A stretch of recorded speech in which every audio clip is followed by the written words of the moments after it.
সুন্দর আমাদের সাথে একটা সুন্দর সম্পর্ক। ওখান থেকে যারা এসছেন সবাইকে আমি স্বাগত জানাচ্ছি ত্রিপুরাতে। আমরা দেখেছি যে সভ্যতার অগ্রগতির সাথে সাথে বা টেকনোলজি যত ডেভেলপ করেছে, নিশ্চয়ই আপনারা সেটা বুঝতে পারছেন। কোনো এক সময় আগে আমরা সিনেমা দেখতে যেতাম সিনেমা হলে, কিন্তু এখন কিন্তু যখন টেকনোলজি ডেভেলপ করলো আমরা কিন্তু সেটা কমে গেল, আমরা বাড়িতে বসে সিনেমা দেখি। কিন্তু তারপরেও যখন সিনেমা হলে সিনেমা দেখি তার একটা বিষয় আলাদা থাকে, অন্যরকম একটা ফিলিংস। তো যেমন অ্যাডভান্টেজ ডিসঅ্যাডভান্টেজ দুটোই আছে, মানে টেকনোলজি ডেভেলপের সাথে সাথে সেটা কিন্তু লাইব্রেরির মধ্যে আমরা দেখতে পেয়েছি। আমাদের মনে আছে ছোটবেলায় প্রতি রবিবার বীরচন্দ্র লাইব্রেরি প্রতি রবিবারে নতুন নতুন বই দেওয়া হয়।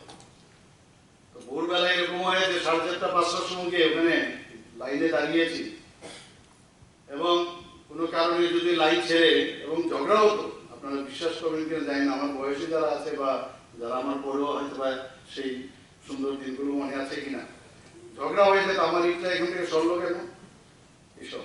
তো এই যে একটা জানবার আকাঙ্ক্ষা,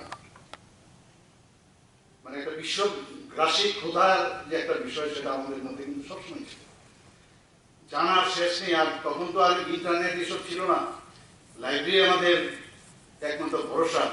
বীরচন্দ্র লাইব্রেরি তো তার ইতিহাস বহু প্রাচীন, মানিক্য ডাইনেস্টির সময় এগুলো, মানে অনেকে মানিক্য ডাইনেস্টিকে তারা মানতে চান না, কিন্তু ত্রিপুরাতে আমরা দেখেছি বিভিন্ন জায়গায় স্কুল কলেজ এবং যে লাইব্রেরি প্রতিষ্ঠিত করার ক্ষেত্রে ওনারা সবসময় বরাবর কাজ করে গেছেন। তো সেখানে আমরা যেতাম, সেখানে আমার এখনো মনে আছে যে বোর্ডটা লাগা থাকতো, কিছু কিছু লেখক ছিল, সেই লেখকগণ কিন্তু নিজেদের নাম প্রকাশে অনিচ্ছুক।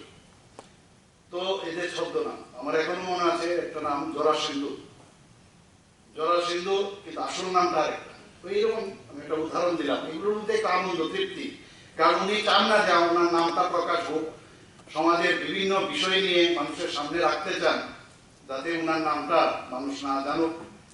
এবং এর মধ্যেই যারা লেখক যারা ছিল তৎকালীন সময়ে খুব আনন্দ পেত।